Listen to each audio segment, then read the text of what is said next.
Good afternoon, YouTube. It's just after 12 noon and my diversion loads have kicked in. I guess this one just turned off, clamp 1. I think the refrigerator just started, but here's diversion load 2 running. And I've cleaned up the code, and actually last night I moved all the code that I have for diversion load 2 over to diversion load 1. So they're both running the identical same code. And you can see here I've got minus 10 watts. So this should bump up by about 1%, maybe 2.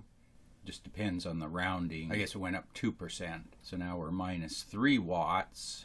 So I think the diversion load is trying to chase the hybrid inverter, because a hybrid inverter, the battery charging current is probably tapering off. So this excess power keeps climbing every 15 seconds, and so the diversion load is trying to keep up with that. And I think I've got all my old logic removed. I had kind of a mix of old and new logic in here, because initially I took my original logic that worked off of the whole house power and used that for diversion load 1, and then I got that roughly working, and then I moved that code over to diversion load 2 and then modified it to get it working.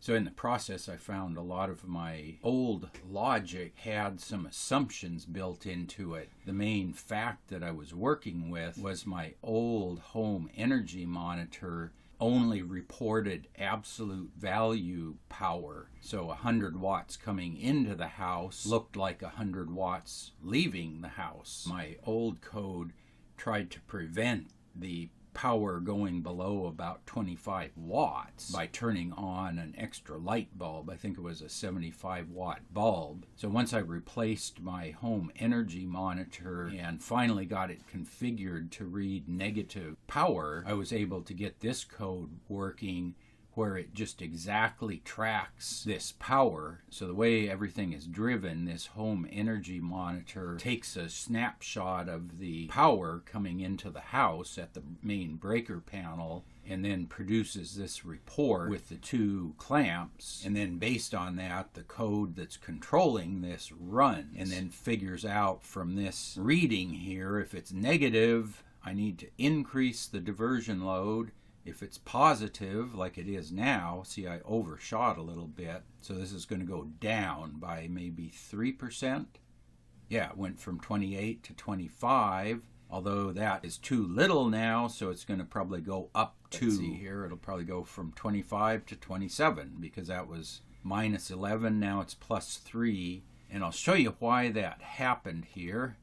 I did a measurement of the dimmer percentage from 10 to 100 and then measured the watts, and you can see it's not exactly linear. So down at the low end it's really low, like 10% should be 60 watts and 20% should be 120, but it's only 89 actual watts, so we're a little low down here. And then up at the top end, we're a little low too. The problem is, yeah, it's not quite a linear load, so that's why sometimes overshoot, undershoot, but it tries to keep it within roughly 6 watts of 0. Let me show you the logic that I have here. So I finally figured out a good way to show this here. This is the PLEG program logic event generator, and this is their main screen. So you have your logic inputs, conditions, actions, device triggers, schedules, timers, properties, counters, all of that. And this relationship graph, I've looked at it before. It was always a little confusing, and I finally figured out how to make it work a little better here. Let me rearrange these and then I'll come back with. Okay, I think I got everything to fit. So this is the logic. This is diversion load 2. I have the exact same logic for diversion load 1, so I'll just go over one of them. If we can go up to legend. The dark green is a trigger, then you have a schedule or timer, there's properties, device properties, and then there's conditions and actions, and then notifications. This guy here is kind of the core of the whole control algorithm. This is what I call my clamp check. timer. So this is just a one-shot interval timer that runs for some period of time. It goes true, and then after that interval, it turns off. So basically the logic here is if it's during the daylight, the power is below 1 watt, and the timer is not already running, start the timer. And what it does, if you look here, the time value is 2 seconds. So it says wait 2 seconds, and then you can see the timer feeds into all of these other conditions. One is restart the timer, and one is change the diversion load. So those are the end actions, but what happens sort of in parallel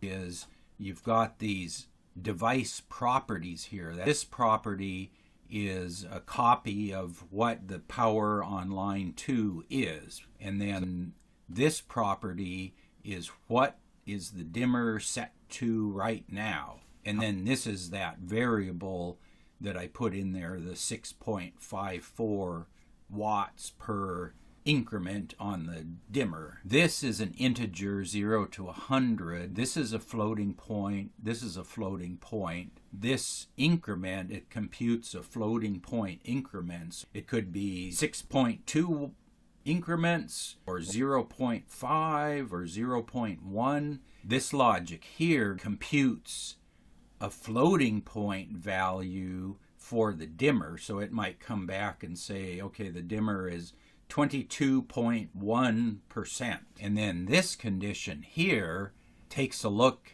at the dimmer's setting, which maybe it's 22 as an integer, and compares it to 22.1 and says, that's not really significant. It's got to be at least 1 dimmer step higher or lower. And then decides if the change is significant, I call the change load, and if it's not significant, I just restart the timer.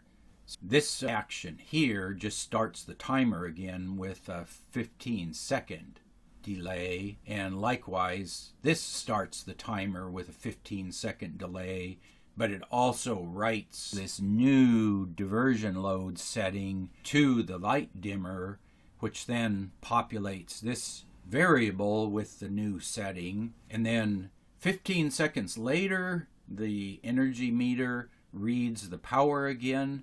This number updates. All of these calculations happen.